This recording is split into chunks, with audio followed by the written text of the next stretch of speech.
Minou, dit was de eerste federale regering met een man-vrouw evenwicht. Is er enige reden voor hoera-geroep?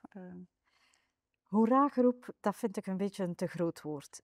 Ik heb eergisteren nog in een krant gelezen dat we vooruit gaan wat betreft het aantal vrouwen en mannen in topposities. Maar aan dit tempo, of het gaat een beetje sneller, zo moet ik het zeggen, maar aan dit tempo duurt het nog tot 2053, vooraleer we met evenveel mannen als vrouwen in topposities zijn. Dus hoera-geroep zou voorbarig zijn. Eigenlijk kunnen we zelf zeggen dat we ver van kant staan nog steeds. Ja, er is nog altijd veel werk aan de winkel. Ja. En hoe willen jullie dat aanpakken?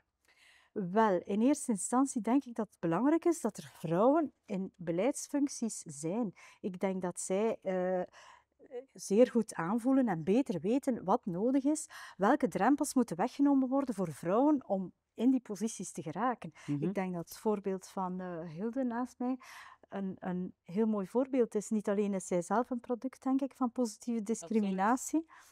Maar zij weet als vrouw ook, zij doet dat ook de hele tijd, zij weet als vrouw ook wat nodig is om vrouwen aan de slag te kunnen laten zijn. Bijvoorbeeld met kinderopvang.